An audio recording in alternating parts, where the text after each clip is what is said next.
If you work in the construction industry, you know that concrete is a widely used construction material. What you might not know is that in fact, concrete is the most used construction material in Australia and globally. Mainly because of the large quantity of concrete that we use to build our buildings and infrastructure, a significant portion of embodied carbon of our building and infrastructure relates to concrete. That's why reducing the embodied carbon of concrete is a key focus for the construction material industry and especially for us at Boral. Now, if we have a close look at what concrete is made of, we realize that there is one key component in concrete that contributes the most to the embodied carbon of concrete. This component is cement, which is also the key binder for concrete. In fact, in a typical concrete mix, more than 90% of embodied carbon of concrete comes from cement. Now, with this in mind, there are two key pathways to achieve significant reductions in embodied carbon of concrete. The first pathway involves reducing the emissions at source, which includes decarbonizing cement and concrete manufacturing process.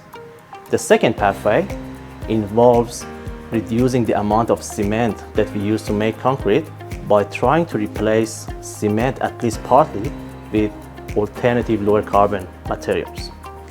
Reducing the emissions at source by decarbonizing our cement and concrete manufacturing operations is the key focus for Boral, and we have the ambition to achieve net zero by 2050. We are investing significantly on projects to help reduce our Scope 1 and Scope 2 emissions.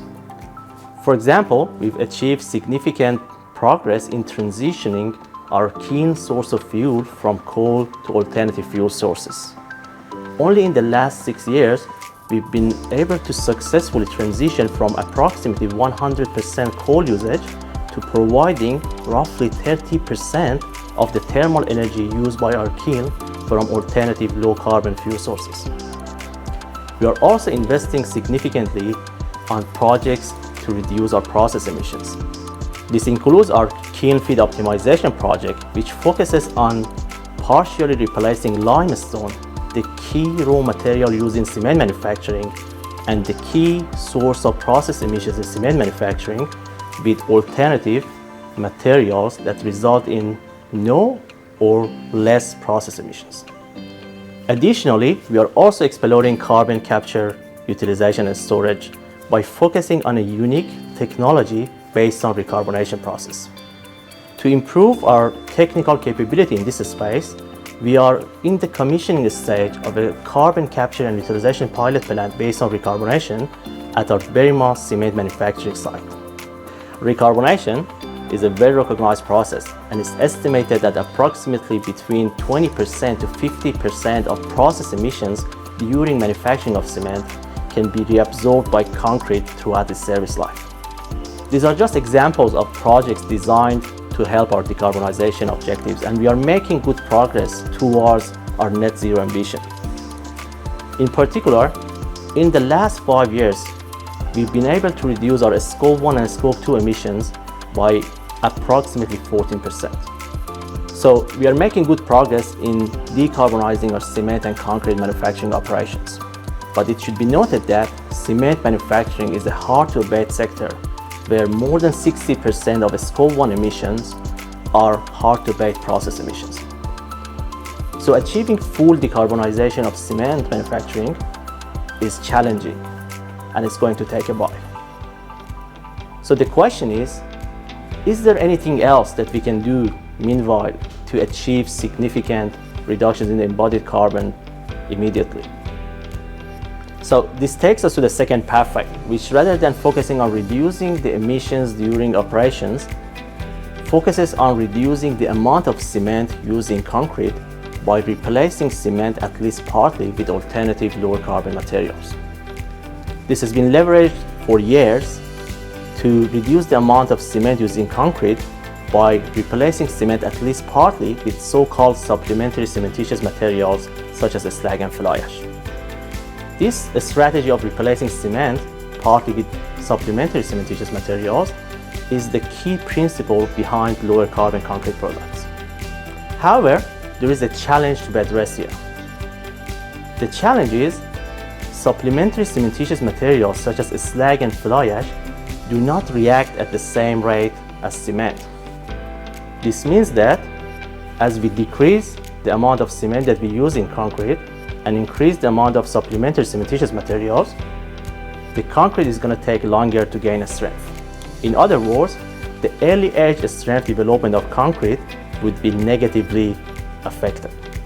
This slower strength development rate is okay for some applications, but in many other applications, this is going to negatively impact the productivity of the construction process.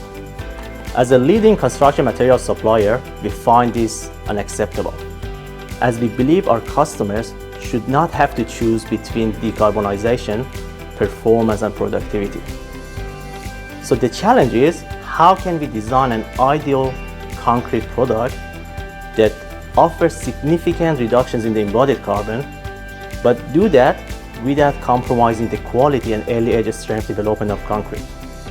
This is the challenge that we took on years ago, and that's how our Envisia product was born. Envisia is a unique lower carbon concrete product that offers more than 50% reduction in the cement content of concrete. But more importantly, it does that not only without compromising the early age strength of concrete, but also by offering improvements in several key durability properties of concrete. For example, Envisia has excellent resistance to chloride ingress and significantly lower drying shrinkage than normal concrete. The key ingredient making this possible is our patented activator ZEP technology, which among other things improve the early age reaction rate of the binder system. Additionally, Envisia is a well-proven concrete product which has a successful track record of application in many major projects. Envisia can be used today to reduce the embodied carbon of building and infrastructures, and can be used to do that with no compromises. A key concern about lower carbon concrete products is whether we can continue to supply these products in the long term.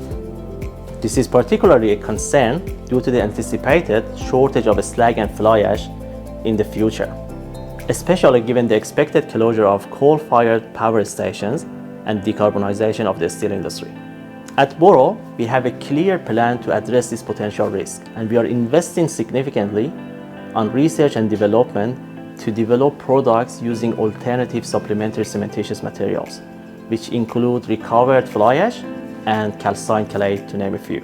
In particular, over a 3-year project with University of Technology Sydney, we have demonstrated that calcined clay could be a suitable replacement for slag and fly ash, and we are now working on developing the next generation of lower carbon concrete products using calcined clay.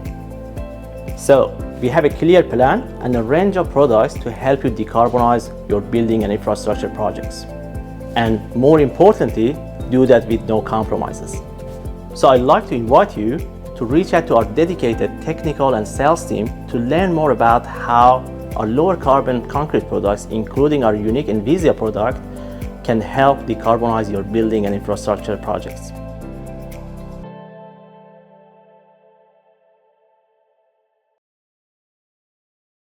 Learn more about the Jacobs Evolve tool and how it can help your project or organization unlock success in sustainability through smarter project scoping. If you managed to listen to my pitch earlier this afternoon, you will know that Evolve is an end-to-end solution to defining, prioritizing, and delivering performance against the UN SDGs. Our software itself is an online portal system that allows the users to select priorities from a range of social, economic, and environmental themes. Within each priority, the user can dig down into the relevant objectives they believe are relevant to their project. The example we can see here on the screen is how users have selected priorities for their project. Each one of those, when you hover over it on the tool, has a definition for clarification, and there is no limit to the number of priorities you can select. Once you get down into the next layer of this, the priorities then become objectives. Each objective is aligned against the UN SDGs for reporting purposes, and then within that, each objective has indicators and measurements for success. As you can see here, we have the example of travel management as an objective, and within that, the commitment to undertake travel plans, based on findings of a site-specific transport assessment. You can then measure success against that based on a database of over 700 indicators, or selecting your own indicator and measuring success against that. Before I move on any further, it's worth explaining that our software is based on and has an academic framework behind it, the Halstar method for defining and truly integrating sustainable development. That methodology is a holistic view of measuring and rating sustainability. I implore you to look at that. Quite difficult to actually get imagery on the screen, but yeah, take that offline and have a look at that. Our tool is based around that methodology.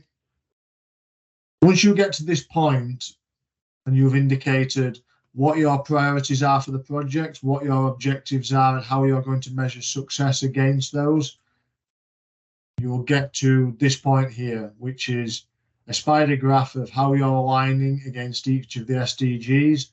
The dark blue section there looking at the baseline, and the light blue section within there measuring your success against your predefined objectives. Before we go any further into the dashboard metrics, I just want to show you how we actually get to this point. How do we define our priorities for the project? What we do is, through stakeholder engagement, we work with the relevant people in the project teams and beyond, and typically use a mural type system, which I'll pull up here, to really start to look at how we, one, define the stakeholders for the project. So if you look here, who are the stakeholders? What are their impact on the project? And what are their influence on the project?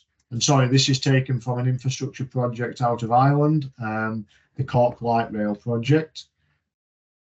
Get the people in the room to start to think about sustainability, bearing in mind a lot of these people aren't sustainability professionals. So it's really intriguing to see what they see as a priority for their project. Then look deeper into the risks for sustainability, split out into the 3 pillars. What would the core mission be and how does that align to that? And then really start to map sustainability priorities on this bullseye type approach based on consultation and feedback against the priorities matrix for environment, sustainability, and societal themes. And we do this over a number of workshops, and when all said is done is we come back into the tool, we enter all of the information in as you saw previously, and we arrive at the graph we can see here on the left hand side. Now this can take a number of weeks. We often use surveys, mural boards, multiple sessions to try and arrive at that, but we will get there in the end. It will be a fully consultative approach. So once we get there, what are the benefits of this? What are the benefits of using this tool? Well, first of all, we know that a surefire way to success for sustainability is to ensure your objectives are measurable. As I said, this tool does that from a predefined list of 700 indicators, or adding your own indicators. We know that when something is measurable, it can be accountable, it can foster continual improvement, and we can succeed against that. Secondly, it helps you understand how your project aligns to the SDGs. Which SDGs does it align to? Which does it align to more strongly? Where are the gaps? The image to the left here shows you that we're quite skewed towards some SDGs, maybe not others. Really interesting to see that, particularly from a corporate reporting point of view. Thirdly, and this is where fundamentally the tool has the most potential, is the availability to track and benchmark your project by geography, sector, industry, by individual SDG. And not only that, it helps you identify what good looks like. You can really dip into that and see, okay, what are the top ranked projects doing? And where will that help us build our strategy? We would also really like to see where this can go in terms of aligning to rating tools. In the UK at the moment, we're looking at how that can rate and align to the BREEAM infrastructure and BREEAM buildings tool, but it definitely can and will help if aligned to the Infrastructure Sustainability Council rating tool itself. Finally, to close the loop, Evolve is the foundation to your sustainability strategy. The systematic building of the vision, the objectives, the indicators, the targets, all mapped against the SDGs in a consultative approach, gives you the base to build an effective strategy that truly gives a holistic view of what good looks like for sustainability on your project and how you communicate that. I really do appreciate you guys listening today, and we would love to hear from you, your thoughts on how we can further develop this tool. As we can say, it's currently very new to this market, and we will be developing it over the next year or so. How you can use it on your next project or organisation. We would love to pilot this with you, so please do get in touch. How can we bring this learning together and strengthen our consistency and drive sustainable infrastructure in the ANZ market? Thank you.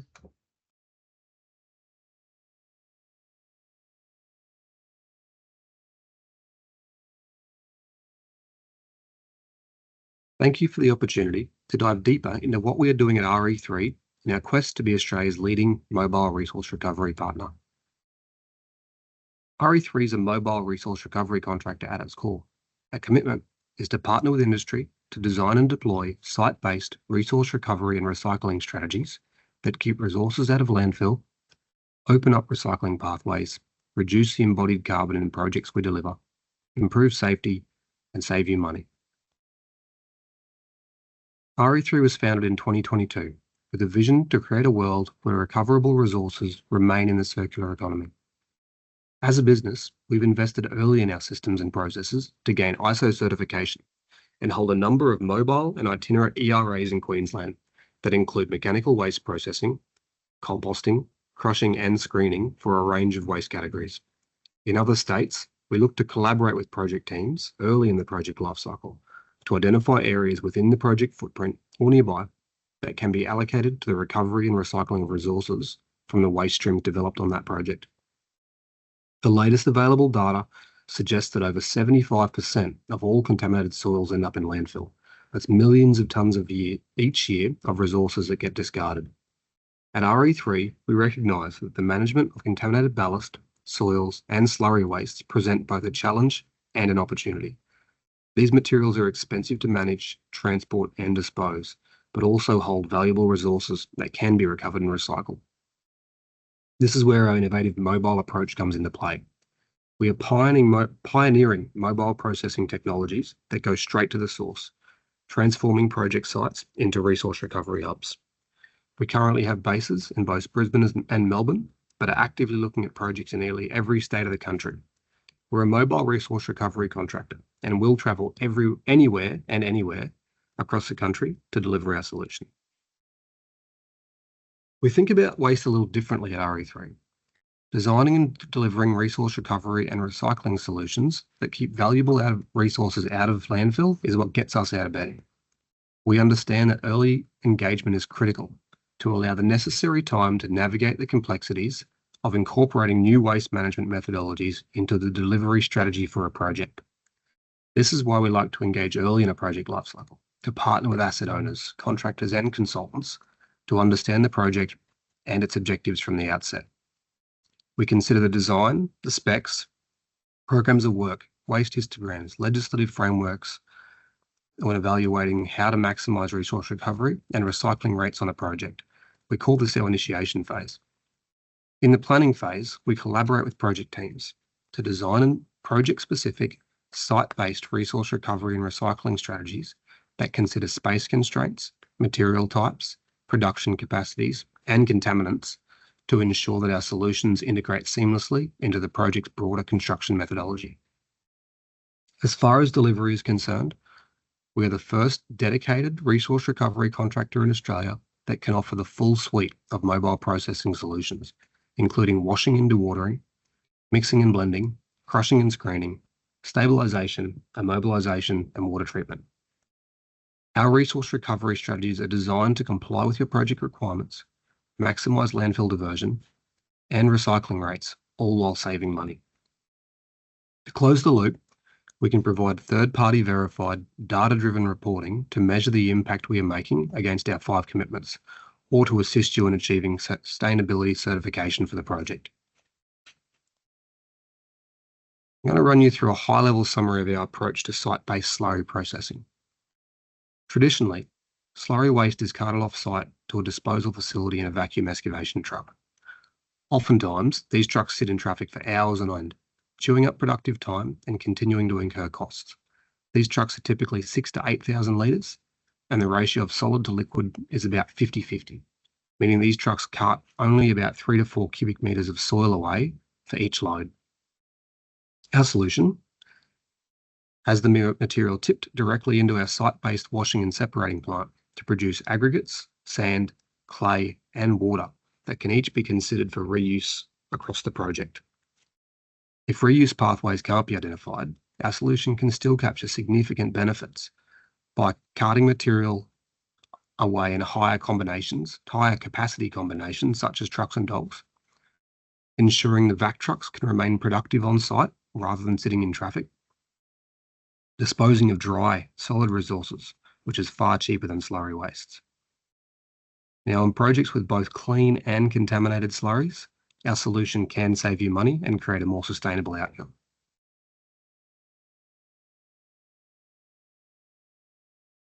In this example, I'll summarise the results of an early works investigation we completed for a major infrastructure project in Victoria.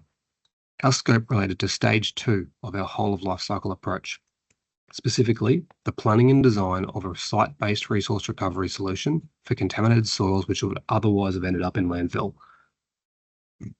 The project involved the collection of contaminated soil samples from site and replicating our site-based washing solution in a bench trialling process at a NADA registered partners lab. The bench trials are designed to replicate our washing process in order to validate a number of the outcomes which can be achieved through the deployment of our mobile soil washing technology. At completion of the works, we have demonstrated that our solution could divert over 65% of the initial waste stream from landfill, produce over 17,000 tonnes of sand and aggregate resources, which complied with the Victorian Recovered Aggregates Gazette, keep 5,500 return truck trips off the road, and save more than 24% from the traditional cost profile for disposal of material.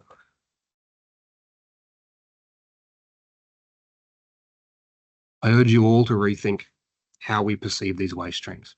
They're not simply disposal liabilities, they're untapped resources that with the right strategies and early intervention can contribute to a more sustainable construction industry. At RE3, we're committed to leading this charge. If transforming waste into resources, recycling, keeping trucks off the road and saving money resonates you, I'd love the opportunity to connect with you, unpack our approach in more detail and explore how we can help our industry recycle more recoverable resources.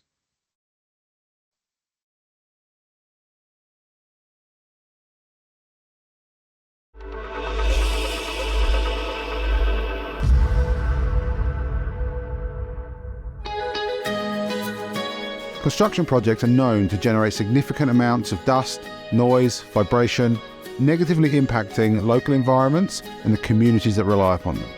The monitoring and management of this is a problem. It's challenging and it's costly, and project managers lack real-time data to take action to mitigate these effects. SciHive helps deliver better environmental outcomes from development projects, reducing their environmental and social impact on local communities and stakeholders. The SciHive Hexanode is a new type of environmental monitoring device that provides continuous, real-time data for monitoring on construction sites. The Hexanode was designed to be sufficiently accurate to pass the demanding environmental monitoring standards and criteria. This enables real-time, data-driven management of construction activities, while providing the information people need to keep teams safe, prevent environmental incidents, and build client and community trust.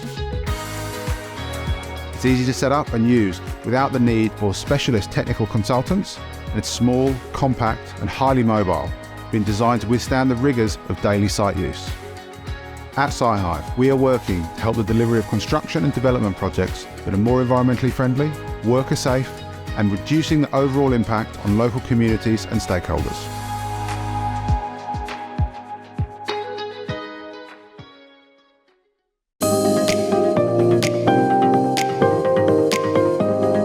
Dow is building the Kamay Ferry Wharfs project in New South Wales. We're building 2 ferry wharfs on either side of Botany Bay, one ferry wharf at La Perouse and the other one at Kurnell. When working on major infrastructure projects, we're always very aware of the area and the environment in which we're working within, and this is why it's so important that we're partnering with SiteHive to ensure that our environmental monitoring and impacts are always well managed. I'd like to acknowledge the traditional custodians on the land on which the project's based, the Gweagal people and the Bidjigal people, and pass my respects to the elders past and present. This is a pretty significant project, and the key environmental challenges for us are managing our impacts to marine mammals, heritage, both Aboriginal and non-Aboriginal heritage, and impacts to community and businesses. One of the key challenges on site are managing our vibration impact, particularly the Captain Cook Monument at Kurnell. We installed a SiteHive vibration monitor in order to capture real-time and accurate data. Previous methods of monitoring have been quite analogue and out of date. The data is usually locked away on a SIM card or an SD card. It's not real time and it's not very convenient.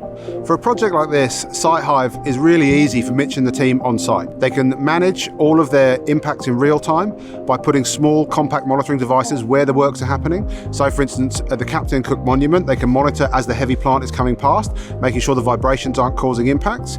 And over here at La Perouse, they can monitor noise and air quality in real time, ensuring that stakeholders and communities are not impacted. Here at McConnell Dow, we're all about creative construction and making sure we're at the forefront of innovative and technical advances. On all of our project sites, the environmental site team and communications and stakeholder teams work very closely together on a day-to-day basis to make sure we have all of that data flowing through in real time. So if there's any impacts on site, we have the resources at hand to adjust our methodology to ensure that our impacts are kept as minimal as possible. We work across the construction industry, and McConnell Dow are genuinely one of the most innovative, forward-thinking construction companies out there. They really embody their creative construction tagline, and they're always forthcoming with new ideas, new ways of thinking, and willing to take risks on early-stage technology startups like us to improve and streamline their ways of working. It's really wonderful to be partnering with such innovative companies such as SiteHive to really continue pushing the boundaries when it comes to building major infrastructure.